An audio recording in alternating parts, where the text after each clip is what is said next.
Good morning प्यारे आगरा वासियों, आ चुकी है आप सभी के साथ फिलहाल मस्तीखोर करने का शो शुरू हो चुका है live Agra only on Brajwani 89.6 megahertz पर। और दोस्तों मैं आप सभी को पहले बताना चाहती हूँ कि आज का जो दिन है वो बड़ा ही खास है, तो इसीलिए हमारा आज का शो भी बड़ा ही खास है बिकॉज आज है वर्ल्ड एनजीओ डे। इसी पर हम खास बातचीत करेंगे, लेकिन उससे पहले मैं आप सभी को बता दूं कि इसकी शुरुआत कैसे हुई। इसकी शुरुआत दोस्तों हुई साल 2014 में, जब सबसे पहली बार 27 फरवरी यानी कि 27 फरवरी को मनाया गया एनजीओ कम्युनिटी के द्वारा world wide world NGO day. और तभी से हम इसको कैसे जानते हैं, वर्ल्ड एनजीओ डे के रूप में इसको मनाते हैं। और ये जो पर्टिकुलर डे है ये इसके लिए होता है कि जितनी भी नॉन गवर्नमेंटल और नॉन प्रॉफिट ऑर्गेनाइजेशन है हमारे समाज में, हमारी कम्युनिटी पे, हम उनके एफर्ट्स को रिकॉग्नाइज कर रहे हैं, सेलिब्रेट कर रहे हैं और उनको प्रेज कर रहे हैं बिकॉज एनजीओज हमारी सोसाइटी में एक बहुत ही इम्पोर्टेंट रोल प्ले करते हैं। तो ये बात आप सभी को याद रखनी है कि आज हम सभी मना रहे हैं वर्ल्ड एनजीओ डे। वेल दोस्तों, हमारे आगरा में भी बड़े सारे एनजीओ हैं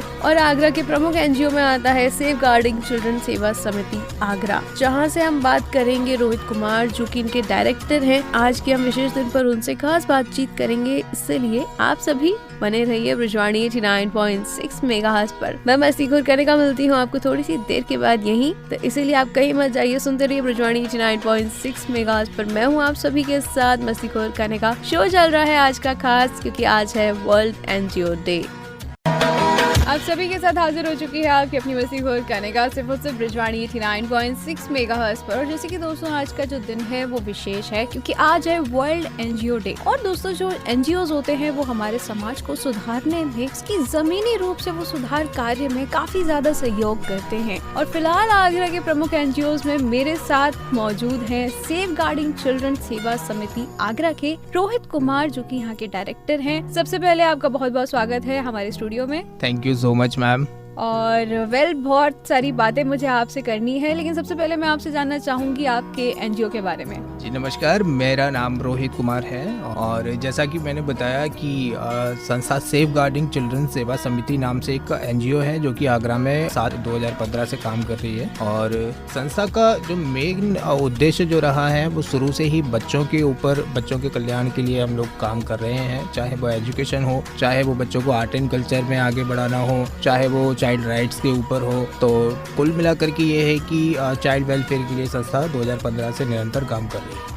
जी जी। तो दोस्तों हम अक्सर बोलते हैं कि हमारे देश का भविष्य कौन है, वो है इस देश के बच्चे। और बहुत ही अच्छा कार्य कर रहे हैं रोहित जी कि वो यहाँ के बच्चों को यानी कि भविष्य को शिक्षित कर रहे हैं ताकि वे आगे चल के एक अच्छे नागरिक बन सके। बातें हमारी नहीं जारी रहेंगी, इसलिए आप सभी कहीं मत जाइए, बने रहिए ब्रजवाणी 89.6 मेगाहर्ट्ज पर। मैं बातचीत कर रही हूँ रोहित कुमार जो की डायरेक्टर है सेफ गार्डिंग चिल्ड्रन सेवा समिति आगरा के। बातें यूं ही जारी रहेंगी। मैं फिलहाल हूँ आप सभी के साथ मस्तीखोर करने का, मिलती हूँ आपको थोड़ी देर के बाद। ब्रेक हो चुका है खत्म और मस्तीखोर करने का लौट आई है आप सभी के साथ ब्रजवाणी 89.6 मेगाहर्ट्ज पर। और जैसे कि दोस्तों आज है नेशनल एनजीओ डे और हम बात कर रहे हैं फिलहाल रोहित कुमार जो कि डायरेक्टर हैं आगरा के एनजीओ सेफ गार्डिंग चिल्ड्रन सेवा समिति आगरा। और दोस्तों हमारी खास बातचीत फिलहाल चल रही है। फिर मैं अब आपसे ये जानना चाहूंगी कि आपने कैसे एक खुद को एक समाज सुधारक के या रोल में आपने देखना शुरू करा कि मैं समाज में ये एक रोल एक्टिवली परस्यू करना चाहता हूँ। बिल्कुल, बात मतलब बहुत ज़्यादा समय पुरानी नहीं है। वर्ष 2011 के आसपास एक एनजीओ काम करता है आगरा में, करता था, तो उस एनजीओ के साथ जोड़ करके मैंने काफ़ी समय काम किया। और वो एनजीओ भी एक्चुअली बेसिकली बच्चों के लिए ही काम करता था। आपने सुना होगा रेलवे स्टेशनों पे बहुत सारे बच्चे ऐसे होते हैं जो कि कूड़ा कचरा बीनते हैं, भीख मांगते हैं, और उन्हीं में कुछ बच्चे ऐसे भी होते हैं जो घर छोड़ के भाग आते हैं या खो जाते हैं, माँ बाप से बिछड़ जाते हैं। तो ऐसे सभी बच्चों को पकड़ के उनको घर वापस भेजने का हमारा प्रयास रहता था। और लगभग उस संस्था के साथ काम करते हुए मुझे 2.5 साल हुआ और 2.5 साल में लगभग 380 बच्चे ऐसे हुए जिनको मैंने आगरा कैंट से पकड़ा और रेलवे पुलिस और चाइल्ड वेलफेयर कमेटी के माध्यम से उन बच्चों को मैं खुद उनके घर तक छोड़ के आया। तो लगभग 380 बच्चे ऐसे थे। साथ ही फिर क्या होता है कि एक्चुअली क्या है कि जब प्रोजेक्ट के ऊपर कोई काम करते हैं तो कुछ समय बाद उस एनजीओ का वो प्रोजेक्ट खत्म हो गया था और प्रोजेक्ट खत्म होने के बाद वो काम ही बंद हो गया। उस समय फिर वो एनजीओ भी काम करना जब छोड़ चुका था, तब मैंने कुछ एक ऐसा प्लान बनाया कुछ टीम के साथ, क्योंकि मुझे ऐसा लगा कि किसी एनजीओ का प्रोजेक्ट खत्म हो जाने से उन बच्चों की समस्याएं खत्म नहीं हुई। तो मुझे लगा कि क्यों ना हम लोग कोई ऐसा कदम आगे बढ़ाएं और इस तरीके का कोई काम करें। तो उन्हीं सभी चीज़ों से प्रेरित होकर के 2015 में मैंने ये NGO शुरू किया था, जिसमें मेरे साथ कुछ और भी लोग शामिल थे और वो आज भी मेरे साथ हैं।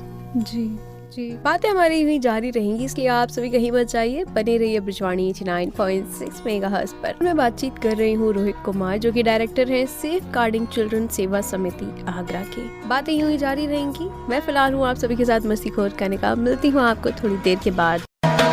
ब्रेक हो चुका है खत्म और मस्तीखोर कनिका लौट आई है आप सभी के साथ ब्रिजवाणी 89.6 मेगाहर्ट्ज पर। और जैसे कि दोस्तों आज है नेशनल NGO डे और हम बात कर रहे हैं फिलहाल रोहित कुमार, जो कि डायरेक्टर हैं आगरा के NGO सेफ गार्डिंग चिल्ड्रन सेवा समिति आगरा। और दोस्तों हमारी खास बातचीत फिलहाल चल रही है। मेरा आपसे अगला सवाल ये है कि जब हम इस फील्ड में आते हैं तो कभी कभार हमें कई दर्दनाक चीजें भी देखने के लिए मिलती हैं, और जहाँ उस पर्टिकुलर मोमेंट पे आके ना दिल एकदम पसीज जाता है। फिर ऐसा लगता है मतलब this is something beyond our imagination. तो आपके साथ कभी ऐसा हुआ है? बहुत बार मैम ऐसा हुआ, और एक बड़ा ही खास मेरी ज़िंदगी का इस फील्ड में एक है किस्सा कि जब मैंने पहली बार ये सब काम करना शुरू किया था तो आगरा कैंट रेलवे स्टेशन पे मैं पहले शायद मुझे लगता है 2 से 4 दिन मुझे हुए थे, और उस दौरान मुझे एक बच्चा मिला वहाँ पे जो कि रो रहा था एक सीट पे बैठा हुआ।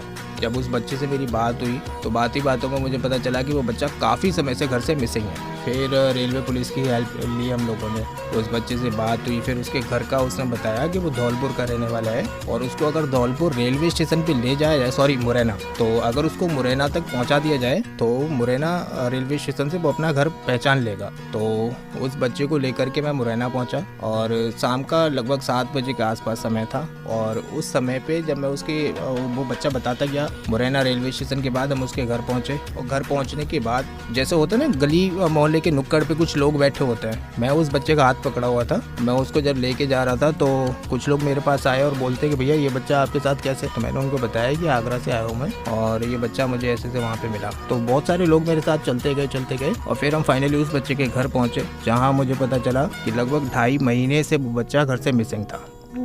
और मुरैना के कोई प्रधान थे वो, जिनका बेटा था वो छोटा, और शायद वो इकलौता बेटा था उस घर का। उन लोगों ने मुझे बताया कि न्यूज़पेपर हुआ, मीडिया हुई, या फिर FIR वगैरह सारे काम करके देख लिए उन लोगों ने, और वो बिल्कुल फाइनली उम्मीद छोड़ चुके थे कि उनका बेटा कभी वापस आएगा। जब मैं उस बच्चे को घर लेकर के गया तो वो जो माहौल मैंने उस समय देखा खुशी का उन लोगों में, तो मुझे लगा कि शायद इससे बढ़िया कुछ नहीं हो सकता। जी जी, तो ये बात बिल्कुल सत्य है कि जब हम आगे बढ़ते हैं और जब हम लगातार इस समाज में जब एक्सप्लोर कर रहे होते हैं तो हमें अक्सर दिखता है कि कितने सारे चैलेंजेस हैं, कितनी सारी कठिनाइयां हैं, लेकिन उनके साथ साथ जब वो कठिनाइयों को पार करके हमें देखने के लिए मिलता है कि हम जो कार्य कर रहे हैं वो कितना सफल है, क्योंकि हम उस कार्य से लोगों के बीच वो स्माइल लेकर के आ पाते हैं, वो लेकर के आ पाते हैं। तो दोस्तों इसीलिए जो NGOs होते हैं वो समाज में काफी ज्यादा जरूरी होते हैं, और वो होना हमारे लिए बहुत ही ज्यादा जरूरी है। और अगर आप भी ऐसा हार्ट रखते हैं कि आपको भी समाज सुधार के प्रति कार्य करना चाहिए तो डेफिनेटली अपने कदम जरूर आगे बढ़ाएं। बातें हमारी यूं ही जारी रहेंगी, इसलिए आप सभी कहीं मत जाइए, बने रहिए ब्रिजवाणी 89.6 मेगाहर्ट्ज पर। मैं बातचीत कर रही हूँ रोहित कुमार, जो कि डायरेक्टर हैं सेफ गार्डिंग चिल्ड्रन सेवा समिति आगरा के। बातें यूं ही जारी रहेंगी। मैं फिलहाल हूँ आप सभी के साथ मस्तीखोर कनिका। मिलती हूँ आपको थोड़ी देर के बाद। ब्रेक हो चुका है खत्म और मस्तीखोर कनिका लौट आई है आप सभी के साथ ब्रिजवाणी 89.6 मेगाहर्ट्ज पर। और जैसे कि दोस्तों आज है नेशनल NGO डे और हम बात कर रहे हैं फिलहाल रोहित कुमार, जो कि डायरेक्टर हैं आगरा के NGO सेफ गार्डिंग चिल्ड्रन सेवा समिति आगरा। और दोस्तों हमारी खास बातचीत फिलहाल चल रही है। एक बात मैं और आपसे जानना चाहूंगी कि एक दिन कभी कभार हम जब आगे चीजों में उलझ रहे होते हैं अपनी जीवन में, तो आगे बढ़ते जाते हैं, तो कभी कभार तो ऐसा लगता है कि बड़े दिन हो गए, कठिनाइयां चलती जा रही है, लेकिन हार के एक पॉइंट के बाद एक ऐसा मोमेंट आता है कि हाँ अब लगता है कि आज मैं चैन से सो सकती हूँ, नाउ एवरीथिंग इज सेटल्ड। तो ऐसा कभी आपके साथ हुआ है आपके इस दौरान? बहुत सी चीज़ें मैम ऐसी रही हैं, लेकिन जैसे कि आपने जो बातें कही ना, कठिनाइयों भरा समय, तो मुझे लगता है शायद कि जब भी कठिनाई की बात होती है तो ये शब्द एक ऐसा है जिससे इस कठिनाई शब्द सुनते ही कोरोना काल हमें याद आता है। और वो एक ऐसा समय था कि हम सभी ईश्वर से प्रार्थना करते हैं कि दोबारा कभी इस तरीके की चीज़ें ना देखने को मिलें कभी किसी को। जैसा कि मैंने आपको बताया था कि हम लोग केवल बेसिकली बच्चों के लिए ही काम करते हैं, लेकिन कोरोना काल एक ऐसा समय था जब हम मतलब नहीं समझ पा रहे थे कि केवल बच्चे ही नहीं बल्कि छोटा बड़ा जानवर तक, यहाँ तक कि बहुत ज़्यादा परेशानी में थे। तब उस समय एक ऐसा समय था कि कोई इंसान घर से बाहर निकलना पसंद नहीं कर रहा था, और पसंद भी नहीं, एक्चुअली समस्याएं ऐसी थी कि निकलना भी नहीं चाहिए था उस समय। तब हम लोगों ने देखा कि जगह जगह से खबरें आ रही थी कि लोग सड़कों पे पड़े हुए हैं, जानवर हैं, गाय हैं जो कि भूखे प्यासे परेशान हैं, उनको खाने तक के लिए रोटी या कुछ भी मिल नहीं पा रहे हैं। तो उस समय फिर मैंने अपनी टीम के साथ मिल करके ऑनलाइन एक बैठक की। उस बैठक में हम लोगों ने बात की, तो वहाँ पे फिर फैसला किया कि हम लोग कुछ लोगों के लिए डेली खाने की व्यवस्था करेंगे और हमारी टीम मेंबर्स जा करके उस खाने को डिस्ट्रीब्यूट करेंगे। तो शुरुआत हम लोगों ने करी थी लगभग 70 to 80 पैकेट्स के हिसाब से कि ये खाना हम लोग डेली बच्चों को पहुँचाएंगे। तो वो होता है ना कि नेगेटिव और पॉजिटिव थिंकिंग या नज़रिया, परसेप्शन जिसको आप कहते हैं, हर चीज़ को देखने का लोगों का एक अलग नज़रिया होता है। एक वो चीज़ होती है कि जब आप किसी को खाना दे रहे हैं और उसका अगर आप फोटो ले रहे हैं तो खाना लेने वाले को भी हो सकता है कभी कभार अच्छा ना लगे, और देखने वालों को लगता ही है कि अरे NGO वाले हैं और खाने का पैकेट दे करके फ़ोटो ले रहे हैं, 100 रुपये का खाना देंगे, 500 रुपये लेंगे कहीं से। तो एक वो वाली चीज़ थी। उस समय मुझे ऐसा लगा कि कौन क्या सोच रहा है वो चीज़ ज़रूरी नहीं है, ज़रूरी ये है कि कितनों को खाना हम लोगों ने दिया। तो जहां हम लोगों ने एक 70-80 लोगों का एक अपना टारगेट सेट किया था, तो उसके बाद फिर क्या था कि हमारी क्योंकि टीम जो है, हम अपनी टीम के बजट के हिसाब से बहुत 1 वीक के लिए वो सब काम कर सकते थे, लेकिन क्योंकि लॉकडाउन बहुत लंबा था तो फिर हम लोगों ने प्लान बनाया और जो भी फोटोज हमारे हुआ करते थे उस फोटोज को हमने सोशल मीडिया के माध्यम से लोगों से शेयर करना शुरू किया। और उसी समय फिर हम लोगों ने बताया लोगों को कि हम लोग ऐसे ऐसे काम कर रहे हैं, आप लोग घर से बाहर नहीं निकल सकते हैं, मगर आप अगर किसी की हेल्प करना चाहते हैं तो आप हमें ऑनलाइन अपना कंट्रीब्यूशन दीजिए और आपकी तरफ से हम ये सारी चीज़ें करेंगे। तो वो सारी चीज़ें होते होते एक अच्छी बात ये हुई कि वो मुहिम एक ऐसी चली, वो एक भोजन वितरण परियोजना हम लोगों ने उसको फिर नाम दिया, और उसमें एक के बाद एक लोग हमसे जुड़ते गए और लगभग 2.5 महीने तक पर डे 200 लोगों के हिसाब से हम लोगों ने शहर में अलग अलग जगहों पे खाना डिस्ट्रीब्यूट किया, जिसमें लगभग 7,500 लोगों को हम लोगों ने खाना खिलाया। तो वो मुझे ऐसा लगता है कि शायद अगर वो फोटो खींच के लोगों से शेयर करने वाली चीज़ ना होती तो शायद हम कुछ ही लोगों को खाना खिला पाते, मगर एक वो चीज़ थी कि अपना नज़रिया है, लोग क्या सोचते हैं उस चीज़ पे ध्यान ना दे करके हम लोगों ने अपने तरीके से काम कर दिया। तो बहुत अच्छा लगता है जब आपकी कोई भी एक काम करने से किसी के चेहरे पे कोई स्माइल आए। जी बिल्कुल सही ये बात है। बातें हमारी यूं जारी रहेंगी, इसलिए आप सभी कहीं मत जाइए, बने रहिए ब्रिजवाणी 89.6 मेगाहर्ट्ज़ पर। मैं बातचीत कर रही हूँ रोहित कुमार, जो कि डायरेक्टर हैं सेफ गार्डिंग चिल्ड्रन सेवा समिति आगरा के। बातें यूं ही जारी रहेंगी। मैं फिलहाल हूँ आप सभी के साथ मस्तीखोर कनिका, मिलती हूँ आपको थोड़ी देर के बाद।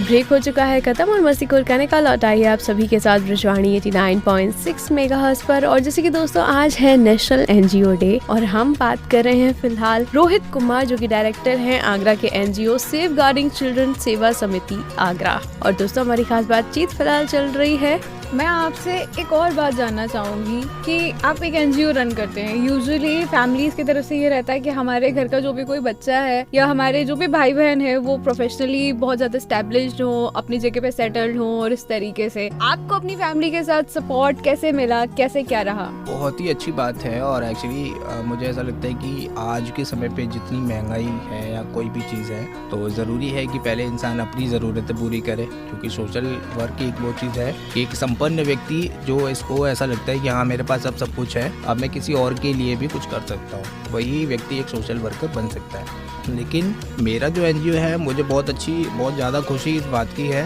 कि हमारे यहाँ जो भी टीम मेंबर्स है ना NGO के, उसमें न केवल इंडिया बल्कि इंडिया से बाहर के भी, जैसे लंदन से है एक हमारे यहाँ जो कि ब्रांड एम्बेसडर है NGO की, डेजरी रिचर्डसन नाम है उनका। एक हमारे कनाडा से है यास्मिन ट्रेंडी उनका नाम है।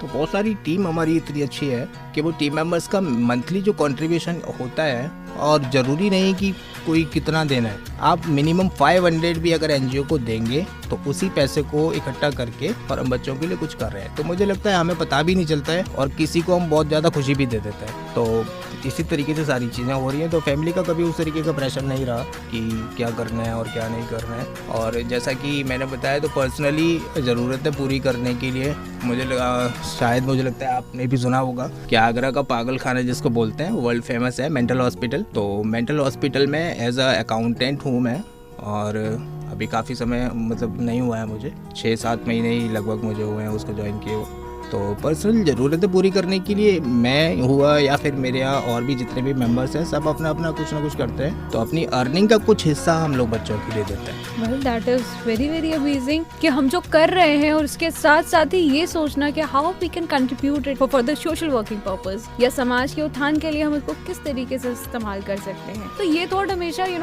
हर एक मनुष्य के साथ होना चाहिए, और मेरा ऐसा कहना है कि हर एक भारतीय नागरिक के मन में होना चाहिए कि हम अपने समाज के लिए किस प्रकार कंट्रीब्यूट कर सकते हैं, हम कैसे उसको और फ्रूटफुल बना सकते हैं, हम कैसे उसको बाकी लोगों के लिए भी और भी ज्यादा पॉजिटिव बना सकते हैं। बातें हमारी यूं ही जारी रहेंगी, इसलिए आप सभी कहीं मत जाइए, बने रहिए ब्रिजवाणी 89.6 मेगाहर्ट्ज पर। मैं बातचीत कर रही हूँ रोहित कुमार, जो कि डायरेक्टर हैं सेफ गार्डिंग चिल्ड्रन सेवा समिति आगरा के। बातें यूं ही जारी रहेंगी। मैं फिलहाल हूँ आप सभी के साथ मस्तीखोर कनिका, मिलती हूँ आपको थोड़ी देर के बाद।